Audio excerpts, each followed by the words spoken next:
In the next moment, you are aware of yourself sitting in the Montauk chair as if you had never left it. According to the clock on the wall, only a minute or two has passed. Or is it the next day? Very good. That's enough for now, says Trevor, her voice impassive, as if she is a schoolteacher telling you to put down your pencil at the end of a test. We'll break for lunch.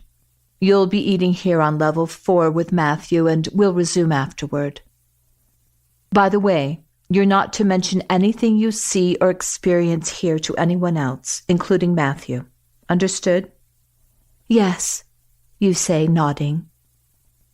Still feeling slightly dizzy, you stand up carefully as Trevor takes your arm and helps you out of the chair. The level 4 dining hall seems more like a restaurant than a cafeteria. There are stained glass windows that appear to be lit by real sunlight. Of course, you know that's impossible since you are deep underground. But even so, just the idea that it looks like sunshine makes you feel a bit better. Waiting at a table, Matthew smiles and waves to you as you walk through the door. You quickly join him and find a large salad is waiting for you. How'd it go? Asks Matthew. I can't begin to describe what happened, but even if I could, I'm not allowed to talk about it. Sorry, you say, wishing more than anything that you could talk to Matthew and tell him everything. What kind of tests are they doing with you? Are you allowed to talk to me? Well, no one said I can't talk, says Matthew in a low voice. Thomas just sat there talking to me. He asked me questions about quantum physics and then out of nowhere asked if I'd been in an alternate reality, or if I'd had a past experience that I couldn't explain. Really? That's weird, you say as you take a bite of your salad. Matthew nods. And then he asked if I knew that Earth is actually a virtual reality. What did you tell him? You ask, completely stunned. Well, I told him I was pretty sure that you and I had been in an alternate reality or different dimension. Definitely something we couldn't explain. But here's the strange thing. When I said that I'd heard that Earth is a virtual reality, guess what he said? You shake your head. He said, prove it. Not like he didn't believe it. In fact, I think he believes that it's true. I don't know.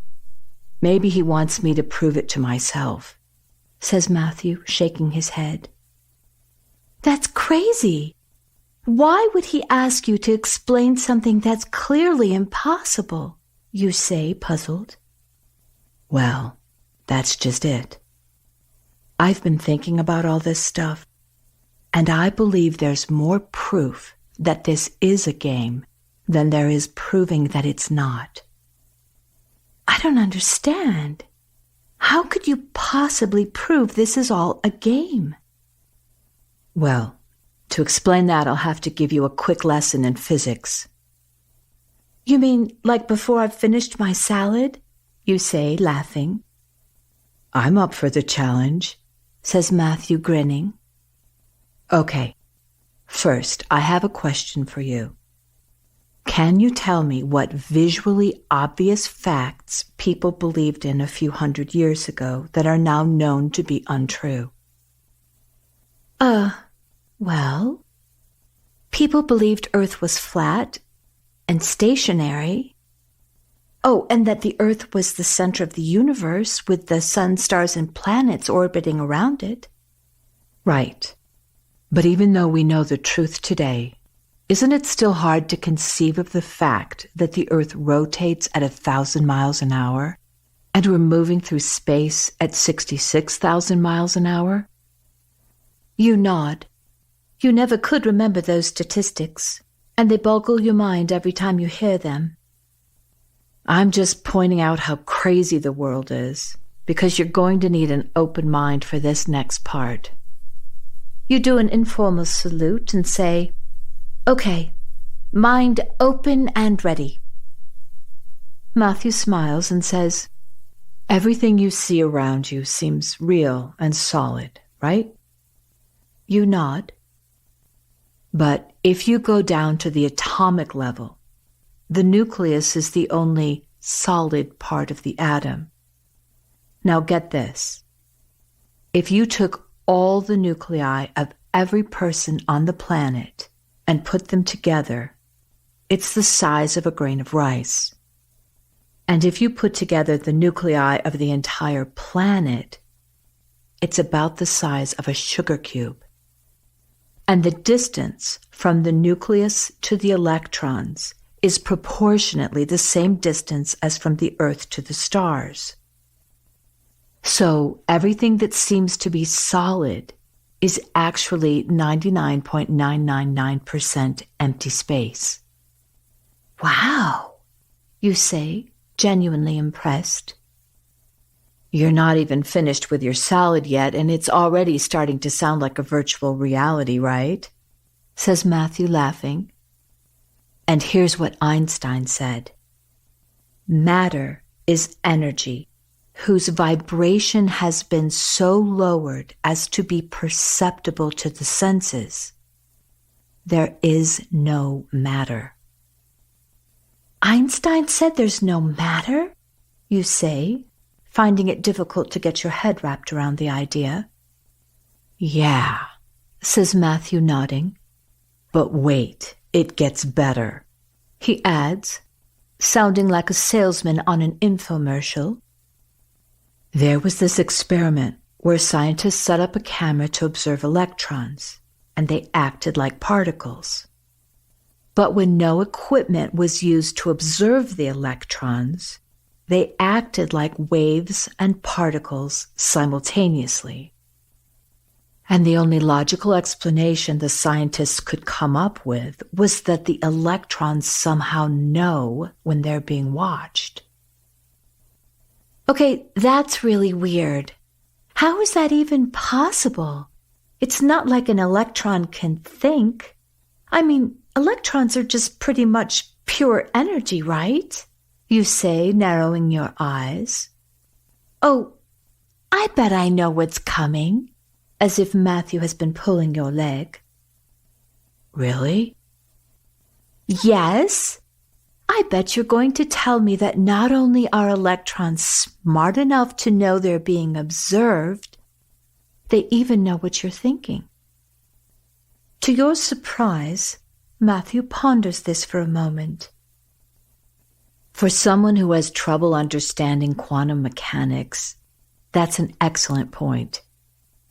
Really? I was just kidding, you say, giggling. I know, says Matthew, nodding vigorously. But you're right. If electrons have the intelligence to know they're being observed, why wouldn't they know what you're thinking? I never thought about it that way.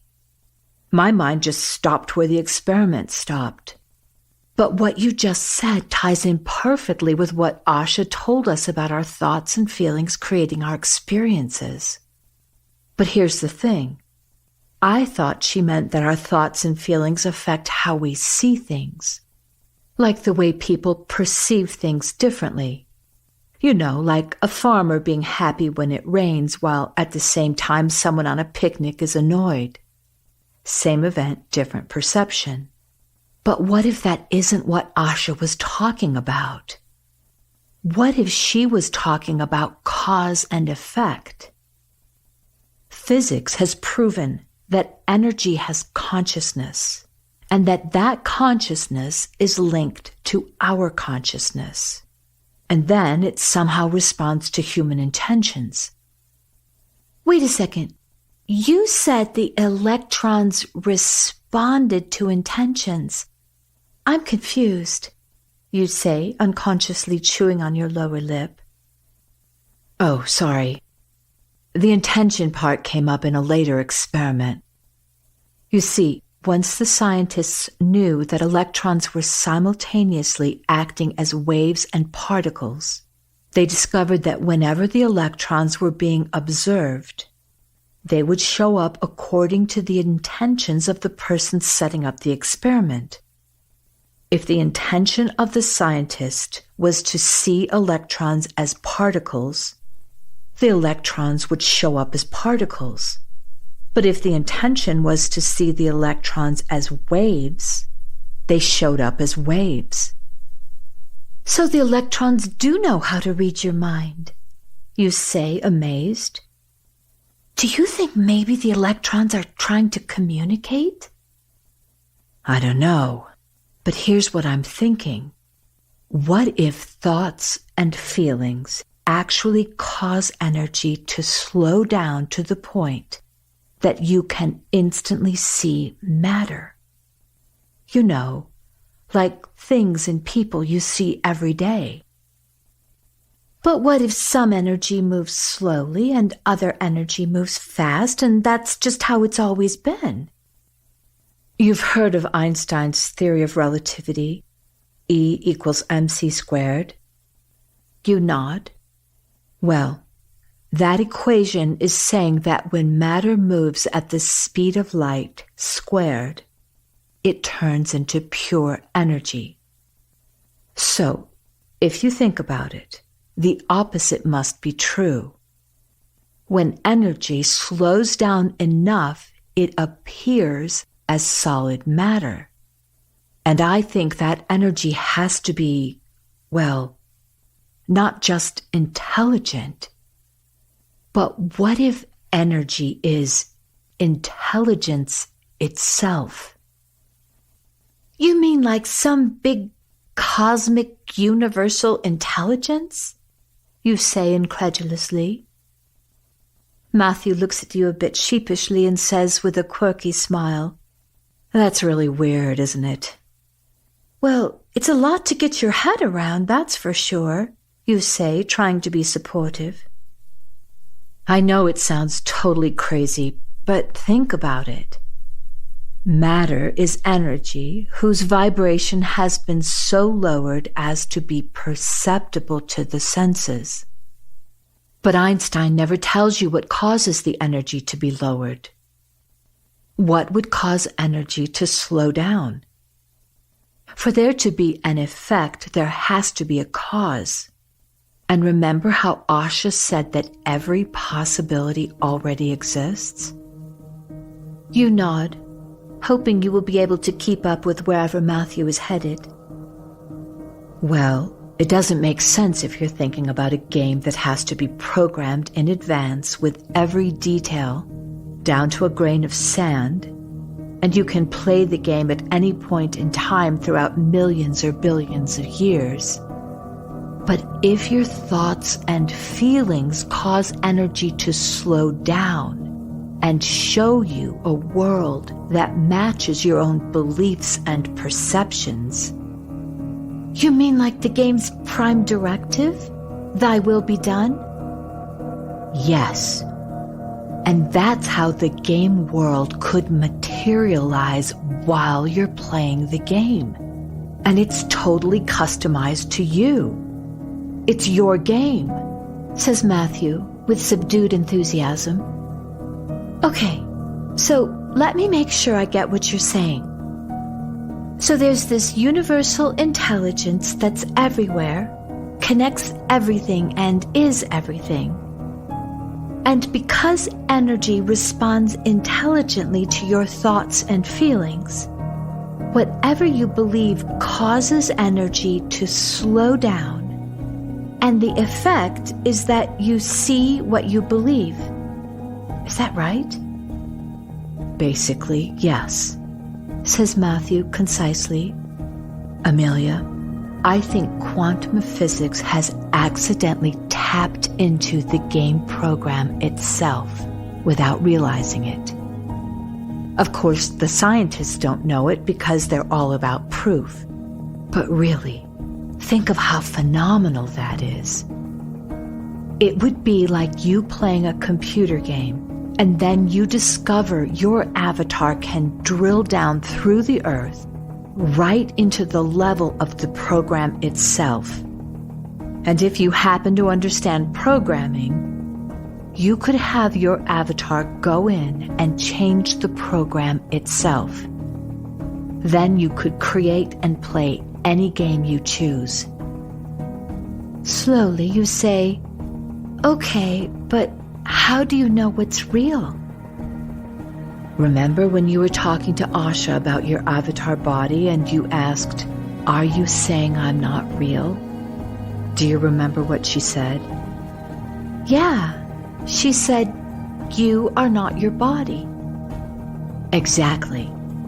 You're not the avatar on the screen. The avatar does what you tell it to. But think about it in terms of the game. If you are not your body, then your thoughts can't come from your brain. But where do my thoughts come from if it's not from my brain? Are you the thought or the thinker? Says Matthew slowly. Well, I guess I'm the thinker, you say, feeling a bit lost. If you are not your body or your mind, then you must be the one who has the body, the one who has the mind. Doesn't that imply consciousness?